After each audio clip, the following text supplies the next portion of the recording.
Very happy to have Silvia Bianchi here today. And she's from the University of Milan, and she will talk to us about black holes, emergent gravity, and analysis. Thank you very much for inviting me. Thank you, Niels. I'm very happy to be here. I think that for today, I would like to touch a topic that is part of our work in progress that can be, of course, of interest also from your colloquium. So we will discuss probably aspects related to the use of analogies in the sciences, and particularly in physics, that you discussed in previous seminars. So let me give you a first introduction regarding the reason why I thought that the topic of emergent gravity is of interest for philosophers of science and also, of course, physicists. There are some puzzling facts that are associated to the research in both theoretical and experimental physics today. And in particular, there are some analogies that have been found by physicists that are enumerated in one review article, but by Liberati, not Liberati, but there are many others, that occupy themselves with this depth with this topic. So basically, there are some puzzling facts that, for example, regard the information loss paradox. There are dualities that have been found between gravity and fluid that led physicists, led scientists to deepen the origin of the state of the art and deepen the analysis of, for example, the gravity-fluid duality. I will focus on this specific aspect in the second part of my talk. But of course, for your group, the puzzling facts that are listed by Liberati are all of interest because they concern not only black hole physics, but also dark matter and dark energy in the universe, so the dark sector of our universe.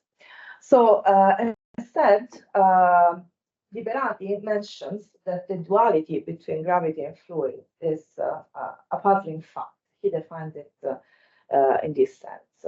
Now, as we shall see, this duality is something that heavily inspired, largely inspired the research community working on emergent gravity, and in particular on analog gravity. Let me also say that when we say emergent gravity, we're not just talking about one approach. We're talking about different approaches that converge on a central idea. That is, of course, that gravity is emergent. That's quite trivial. So gravity is not considered as a fundamental interaction. And almost all of these approaches believe, or at least assume, that space-time is a composite object that can be approximated like in its behavior like a fluid is. And GR becomes the hydrodynamic limit of another theory in a sense. So it's an approach that reinterprets GR and also reinterprets things that we encounter in relativistic physics.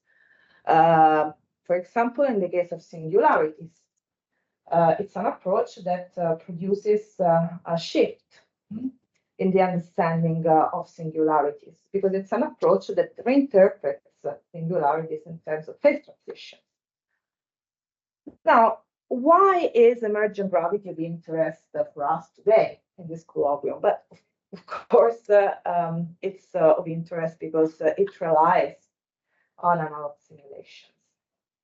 And it's a very interesting case study that we can discuss together with respect to the current state of the art in the philosophy of astrophysics literature, for example. But we can also discuss this in the philosophy of physics more in general, because it's clear that the use of analogical reasoning in the sciences is deeply problematic, or at least it opens the possibility of a deep reflections and also about the suitability, or, for example, the plausibility of the conclusion that we reach thanks to this type of reasoning. Now, the big question that the emergent gravity community asks itself is how do we test this approach? And the fact that the community agrees on one fact, on one idea, namely that it's necessary to rely on analog simulation as a form of analogical argument in order to even think about the way in which we can test these approaches. Now, it comes the first part of my talk. The first part of my talk is very light, in the sense that I will briefly review now the positions that are held by philosophers, some philosophers, not all, of course, with regard to the employment of analogical reasoning in sciences. But let me say that I also find some limits in the current state of the art, because we employ certain criteria. I will show you which are the criteria that the philosophers of science follow, and also show the limits of these criteria in classifying analogical arguments. Now, an analogical argument can be also composed by inferences that are part of analogical reasoning. The point is that analogical reasoning is used in many different contexts. So we can use it in the sciences, we can use it in mathematics when we are just interested in discussing mathematical isomorphism, but we are also using and relying heavily on analogical reasoning when we have to do, for example, with legal systems that are based on the common law. So in the United States, for example, a judge constantly uses analogical reasoning when he or she has to convict somebody in a trial. But we use also analogical reasoning when, for example, performing research on exoplanets, and we have to provide classifications of planets that are more suitable than others to host life. In reality, we repeatedly use analogical reasoning, analogical inferences in this context. So, if we agree with the fact that there are different uses of analogical reasoning, because it's clear that the analogies that we use in mathematics are not the same thing as the analogies that are used by a judge in a court. It's also true that we can provide a definition, a general definition of analogical reasoning. For example, Barta in 2019, even before in 2010, but we find his definition of analogical reasoning said that an analogical argument is a form of analogical reasoning that cites accepted similarities or dissimilarities between two systems to support the conclusion some further similarity exists or cannot exist. This is very similar. I mean, it's a definition that probably you have encountered when reading Matthew's paper, Black Holes and Analogy, isn't it? Is it the paper that you read for this colloquium? Good. So, so it's clear that we can offer a very general definition of analogical arguments and of analogical reasoning, but still we are aware of the fact that we use analogical reasoning in so many different contexts, and we must be very careful in generalizing, let's say, this definition of analogical arguments, especially if we are in a context that I will define as theory building context. Now, it's also something that we all acknowledged by reading the literature on the classical literature in the philosophy of science, that there is a positive value that we can associate to analogical reasoning in the sciences. It's an heuristic role that we associate to analogies and to analogical reasoning. And indeed, if you consider Matte's conclusion of his paper, he's pointing to the limits of the use of analogies in black hole physics, but at the same time says, well, but it's very good for the heuristics to use this type of reasoning. However, if we are philosophers of physics or philosophers of science or scientists that are very,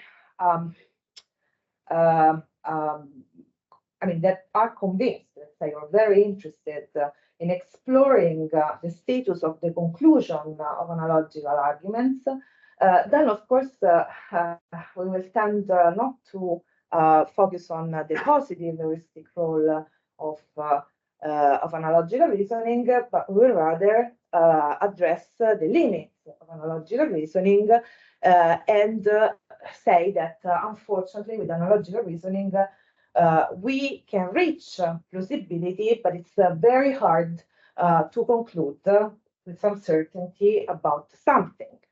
And the conclusion of analogical arguments are far from being reliable in the most of the cases.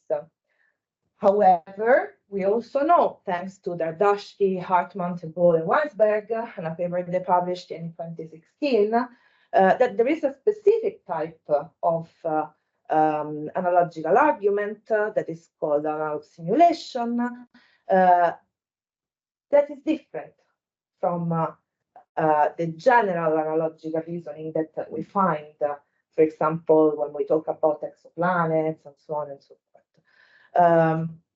Indeed, they believe that from analog simulation, there can be some confirmation that can derive from the fact that we use certain type of premises, certain type of analogies, and so on. So basically, what Dardashti and et al. Introduced within the picture of the debate is that we can, in a certain sense, arrive at a confirmation thanks to analog simulation. Barta didn't focus explicitly on analog simulation. He focused more on epistemic goals or values that justify, in a sense, the use and the belief associated to the conclusion of analogical arguments. Nutil and Lötkers very interestingly pointed out the necessity to consider another criterion to classify analogical reasoning, in particular, the foreknowledge that is included in the premises of an analogical argument. And Fraser touched other issues regarding the role of analogies in scientific explanation.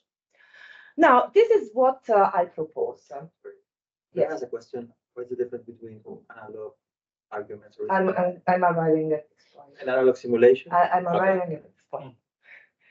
So, the criteria for the analysis and classification of analogical arguments are either based on the conclusion, so they're focused on the type of conclusion. So think about Dardashti et al. They want to focus on what? On the status of the conclusion of analog of analogical reasoning. Particular, they want to see whether there is a difference between the conclusion obtained in analog simulation with respect to analogical reasoning used in other contexts, and that's it. Or you find approaches such as Nutil and Lodges that focus more on the premises of these arguments. So they want to show that there is background knowledge or assumptions that are hidden in the premise of the argument.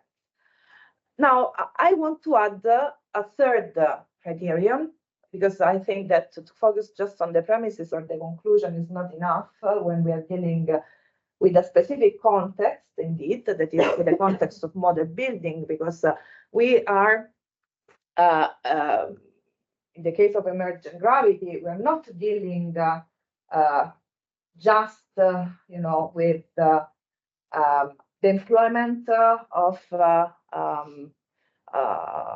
mathematical or the analysis of a mathematical isomorphism. I'm not just dealing with that, and I'll show you in a second why. Second, we are not dealing with a direct analog simulation, but an indirect one. So proponents of emergent gravity approaches, so for example, of analog gravity, use or rely indirectly on the analogy between acoustic and astrophysical black holes, and how the acoustic black hole case has some analogies with Bose-Einstein condensate.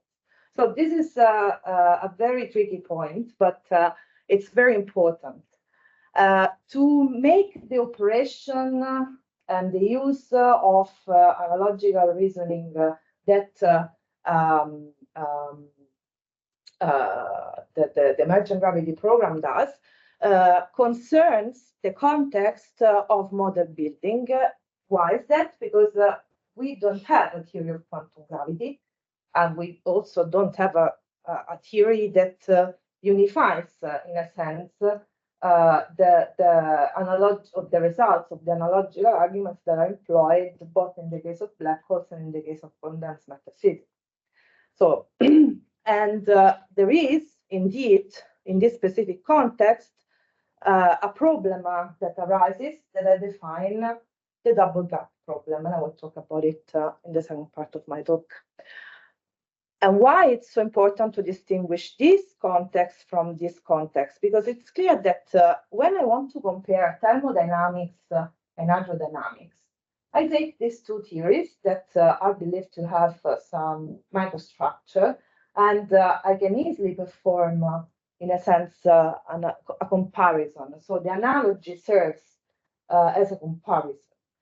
But it's completely different, this operation and the use of analogical arguments here from what, for example, people do in emergent gravity.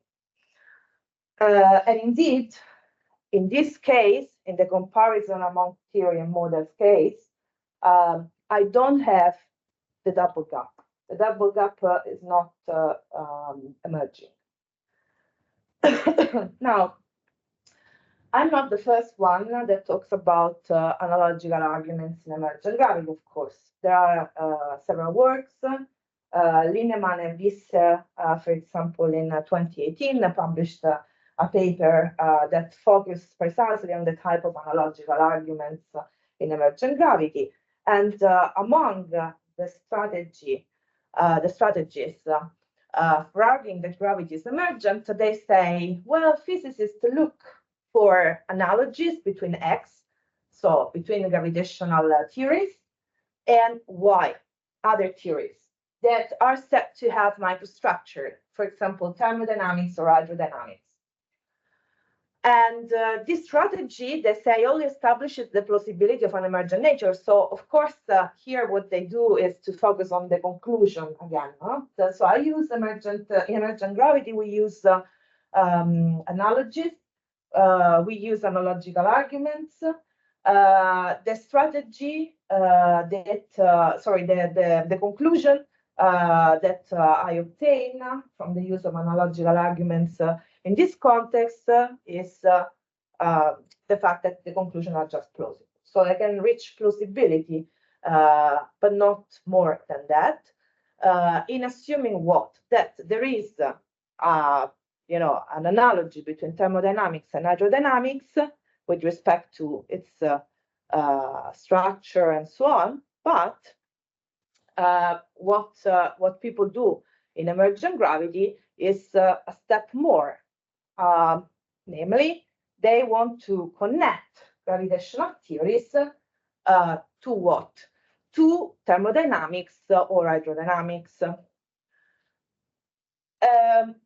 And the real point is that Lineman and this underline is that gravitational futures remain mysteries. So in a sense, they argue against Fraser because they believe that in this case, in emergent gravity, the use of analogical reasoning is not of any help in understanding gravity. Even if one has to consider it as emergent, okay, but what does it mean and why is that? Well, this type of procedure is not able to answer to this question. Sorry, what exactly does plausibility mean? So it doesn't mean confirmation? Is it like a possible explanation or a possible explanation, or yeah, doesn't mean confirmation. So this is a schema that can be of help for Antonio. Finally can answer to his question. Sorry if I didn't. There was a slide dedicated to that. Okay, so my first suggestion, therefore, is the following. Bartha's definition of analogical argument is okay if we take it, as a general one. But when we really enter the realm of physics and the realm of modeling and simulations in physics, then things are a bit more complicated than that. And we cannot just say that analogical arguments are a form of analogical reasoning. We should do the other way around. And why is that? Because on the one hand, we need to clearly distinguish what are analog simulations, as Dardashti, Hartmann et al. Underlined, from analogical inference-based reasoning. So these are two different things. And that's why we can obtain confirmation from this and not just from that. But of course, these two things do not absorb all cases that we find in physics. Have you ever heard the expression, black holes are like rainfalls? No? Or, well, I had a very nice image of that, but I canceled it. I will show you in a minute. So we use metaphors, for example, even when dealing with black holes. We use metaphors, especially when we want to talk about the analogy between acoustic and astrophysical black holes. So the analogical arguments that, for example, we can find in the context of astrophysics and cosmology are not just metaphors or case-by-case inferences. They are not just analogical inference-based reasoning, so we're not handling just mathematical analogies or isomorphism, for example, but there's more than that. And of course, we also use analog simulation. So we use all these things in analogical arguments, not just one of them or two of them, but perhaps we use even more stuff. I didn't continue, but this is enough to say that when we, as human beings organized in society, do physics, and in particular when we want to talk about black holes in analogy with acoustic, so acoustic black holes and their analogy with astrophysical black holes, we use all these things. And when we even more than that, when we work on analog gravity, it's true what I just said, it's also the case. Why is that? Because there I even have another level. So I build up an analogy between a Bose-Einstein condensate with an acoustic black hole, and in turn, this analogy is based on the analogy between the acoustic black hole and the astrophysical one. That's the point. So this procedure. Sorry, can I check the first 2 points on the previous slide? Are they mutually exclusive, or there are examples of things that are both? No, they can be found together. So when I analyze the analogical arguments that are used, for example, in emergent gravity, or for example, you find these in the case of sonic or acoustic black holes and astrophysical black holes. Why is that? Oh, you consider the metric, the effective metric of the acoustic case and the Schwarzschild metric of, you find the mathematical analogy and isomorphism, okay, between these two structures, but it's not just that. So the whole argument that wants to derive Hawking radiation is not just based on this isomorphism.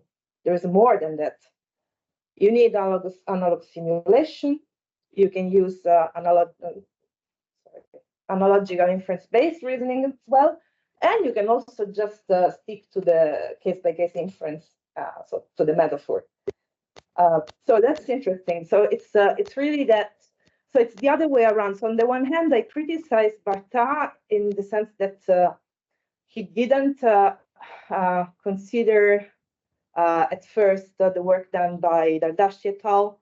On the other hand, Dardashti et al.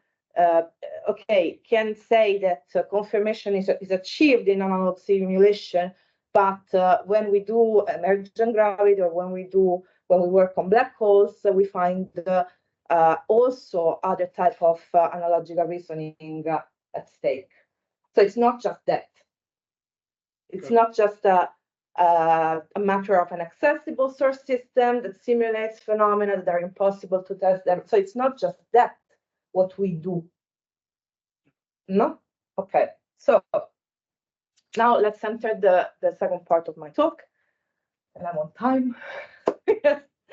So in the case of emergent gravity, we have, as I started introducing, a very intriguing situation.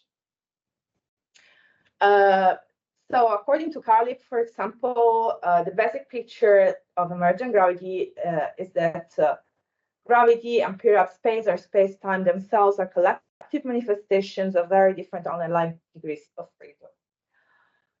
The problem is that we don't have direct knowledge of these degrees of freedom, so we cannot, at certain scale, say anything about well, say a few things, if not anything about them.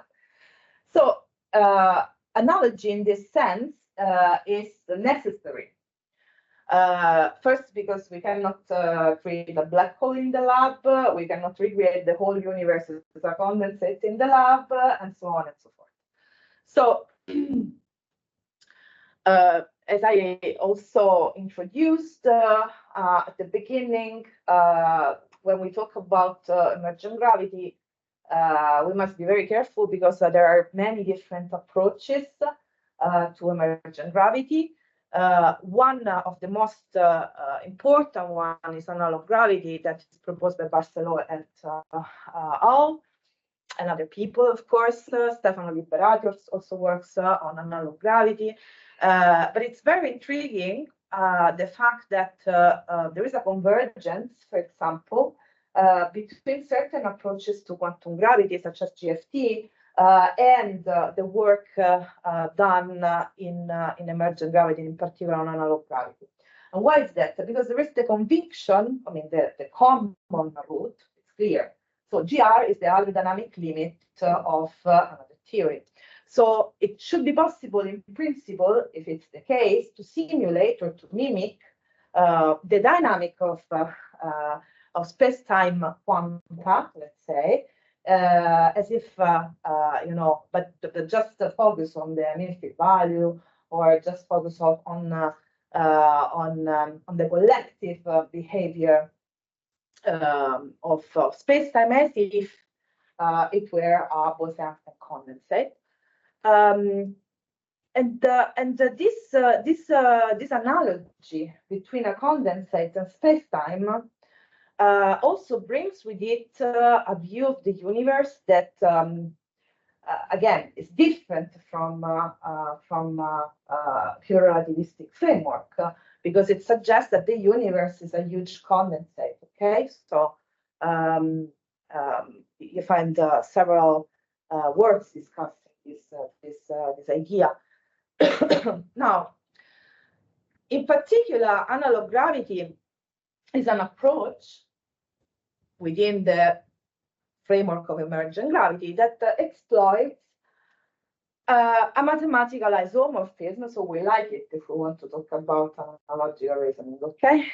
So exploits a mathematical isomorphism that was found by Unruh first in the 80s.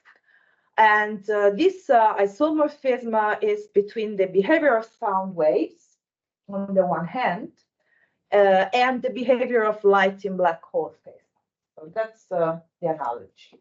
It's an analogy between the behavior. Now, Unruh is the one that was more skeptical than anybody else at the beginning of the analog gravity program, because he said the experiments, if they are ever done, will be hard, very hard. So this was saying in 2007, and it's very interesting because people working on emergent gravity, of course, wanted to stress the relevance of the experiments performed on Beck, on Bose-Einstein condensates. But the truth is that for analog gravity, it's also important to show that there is an analogy between emergent gravity on the one hand and acoustic black holes. So the fact that acoustic black holes analogs were created in the lab, and we also obtained induced Hawking radiation and spontaneous Hawking radiation throughout the years, brought energy or strength to the emergent gravity program, because they said, oh, look, we can work in the lab at very extreme conditions. It's not that easy to work with condensed matter, but we have a hope, let's say, to empirically test our models, conjectures, and so on with regard to Bose-Einstein condensates, and we also can compare and make analogies between what we find in the lab and what other people working on acoustic black holes find in the lab. Now, you know, however, because you discussed this, but I will do a sort of sum up of Matthij's paper. You read the paper on black holes and analogies, and however, we have seen that it's not so easy to map this analogy in a direct way between condensed matter on the one hand, on the other hand, acoustic and astrophysical black holes. And why is that? Because even the analogy between acoustic and astrophysical black holes suffers of problems that Matthij, for example, discussed in his paper.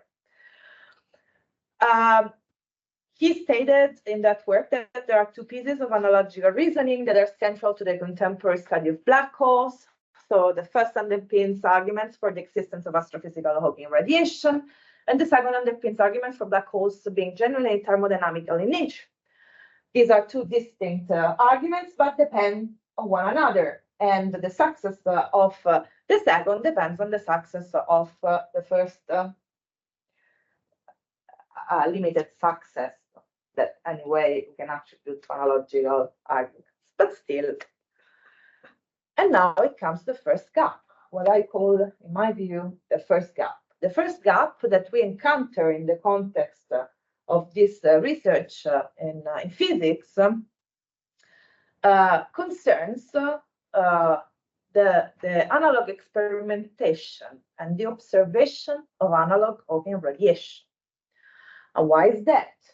Because these two things are used to justify the existence of astrophysical Hawking radiation.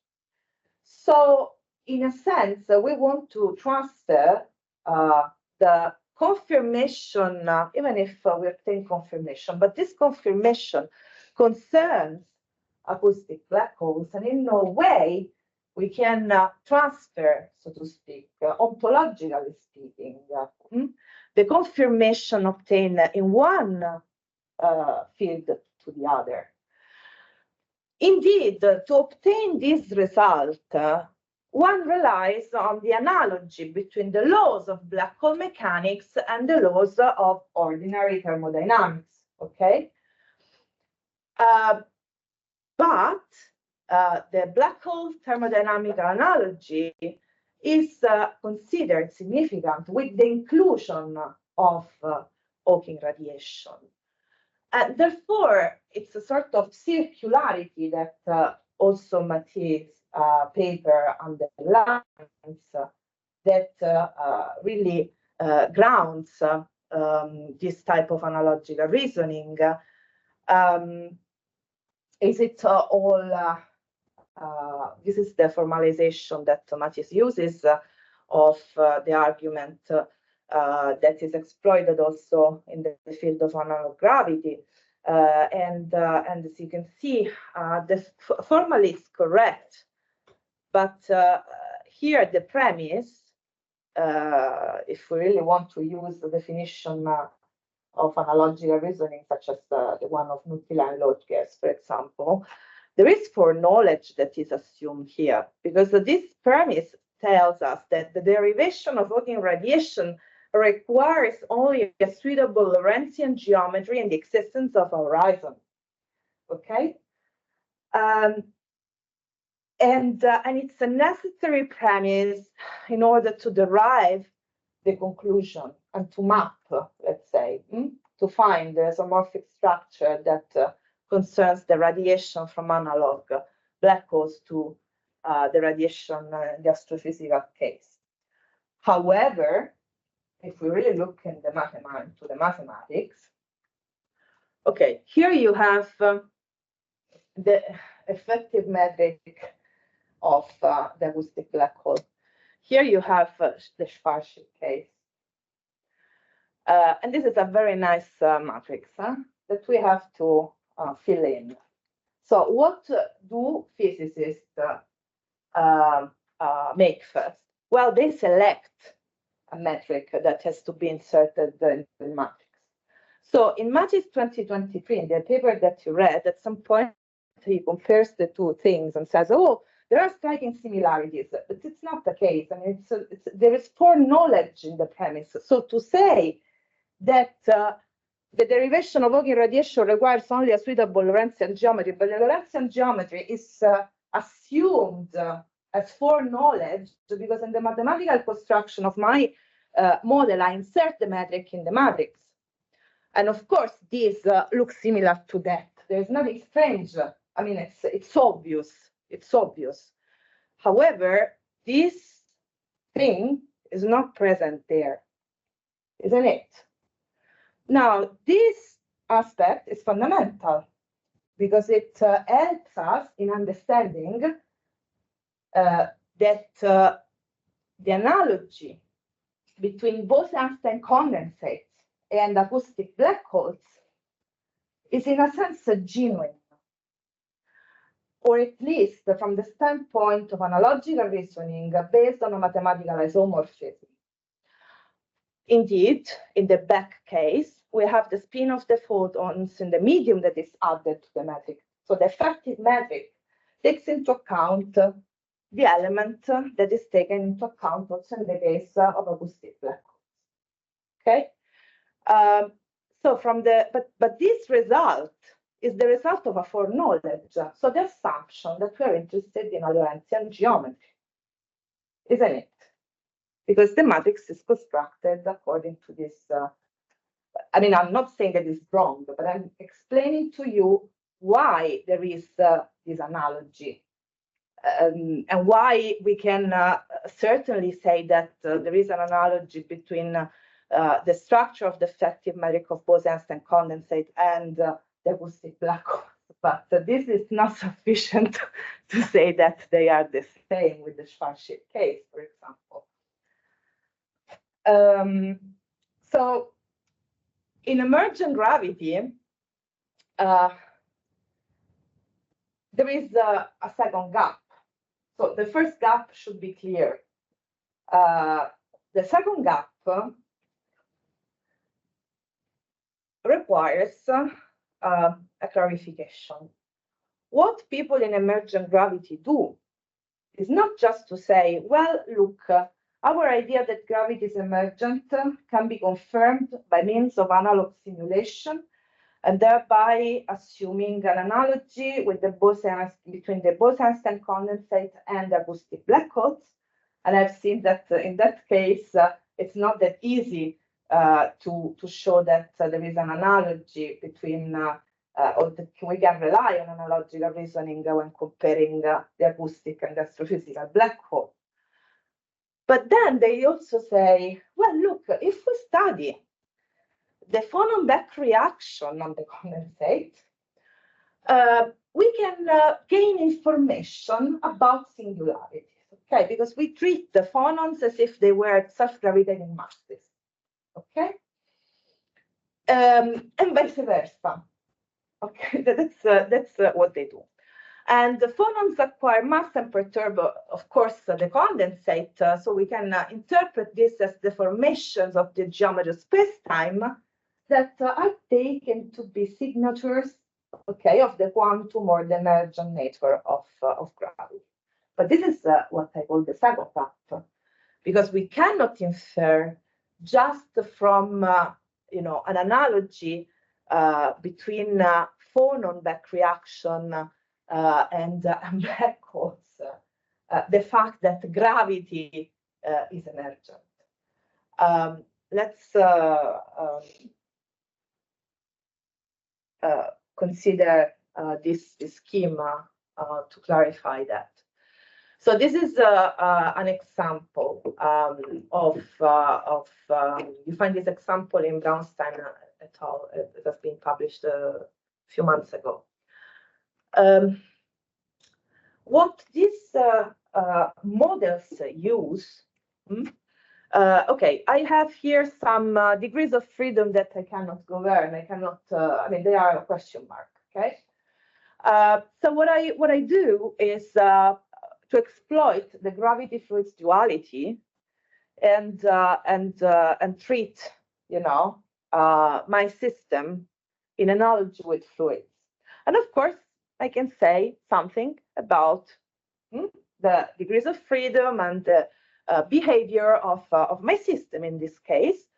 And I can calculate dispersion relations, and I can derive from the theory dispersion relations also in the case of black holes, for example. But, and this is the interesting thing, when I consider the perturbations and I go and consider the modified dispersion relation, whereas in the case of the fluids, of course, I can obtain the modified dispersion relation, or in the case of phonons, okay, fine. Then I infer that from these dispersion relations, I can derive the dispersion relations, the modified dispersion relations, in the case also of the effective regime I'm interested in.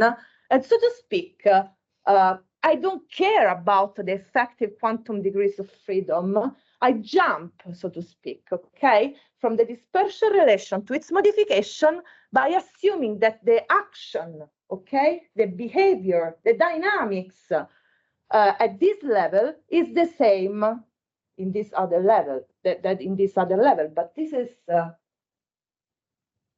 opinable, okay? How are we certain of that? And why is that? Because the analog simulation can do well at the kinematic level. I'm sure about it, but not at the dynamic level. So I cannot infer that at the level of the description of the dynamics, I can reliably use analogical arguments. So to conclude, in theory building context, it's clear that analogical arguments always assume that there is a next to be found, for example, gravitational features and so on, but can never attain a robust result, in my view. And why is that? Because there is no explanation of the exponenda. It's a very basic reason.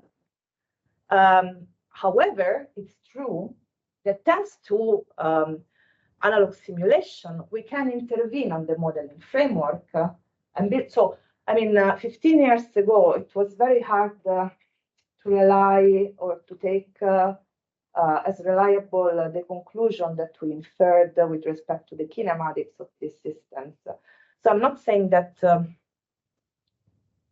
we will never reach. So the heuristic role of analogies, of course, is kept, but we shouldn't be just happy with it. So and why is that? Because we are in the context of model building. So it's clear that as soon as we will have a different theory, a new theory, that will explain in a different way what we still judge as analogies, then we will even abandon the use of analogical arguments in this context. We will have a theory that will give us experimental evidence for the dynamics. Okay, so that's a very important point. Indeed, I didn't discuss the case of the deformation connotating the relativistic fluids. But in this case, it's even worse, the second gap, because I mean, our models and the simulation tell us that we should observe a naked singularity. So anyway, indeed, what happens in the context of model building is that we use analogical arguments, it's clear, especially because, for example, as it is in the case of emergent gravity, we don't have a theory of quantum gravity, we don't have a theory that supersedes GR at present. So to test the predictions of these conjectures lead us to the double gap problem. So it's factual. So in the context of model building or theory building, it's clear that the double gap problem, when we use analogical arguments, presents itself. And we test basically a certain theory or a certain model by testing in turn what? Hawking's model for black holes, for example, by trying to reproducing in the lab an analog of its predictions, relying on the analogy between acoustic black holes and astrophysical black holes. But again, this in turn suffers of certain problems. So first, I think I have enough. I mean, I emphasized enough the first point. There is the second point that is more intriguing for both philosophers and physicists. There is an aspect. So we generally say, oh, we use analogical arguments, analogical reasoning, and we do that heuristically. But heuristically in which sense? In the sense that we discover new physics, or in the sense that we change the meaning of the objects of our inquiry? Second thing, for sure. So we are actually opening a window on the fact that when we are not just pursuing an analysis of the conclusion of our analogical argument, saying, oh, is this conclusion reliable or not? Am I obtaining confirmation from analog simulation, yes or no? But when we ask ourselves, am I able to transfer information from condensed matter physics to, I don't know, the study of astrophysical black holes? Yes or no? And in that case, we can see that the use of analogical reasoning is useful because it helps us in changing the meaning of a certain concept. Not just, for example, gravity, but also singularities, because we can interpret them as phase transition, not just as a limit on specific theory such as relativity. So there is a research question that should be enforced, in my view. So, and it's the following one. What enables us to make successful analogical arguments in physics? Has it to do with paradigm change? Because if you read the literature, I mean, these people are really suggesting a new scientific paradigm. Emergent gravity people, they want to supersede relativity. If you talk to Daniel Uriti, who does research in group field theory, he says, oh, we have to interpret GR as the hydrodynamic limiter of more fundamental theory. I choose the GFT approach. I think that it's suitable in order to find the relevant symmetries that operate at the most fundamental level. I treat the universe as if it were a condensate, and so on and so forth. So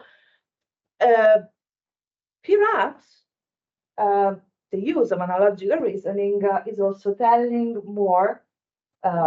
us more about the procedures that in a Kuhnian sense are used when we want to produce a paradigm shift in physics. Thanks a lot for your attention.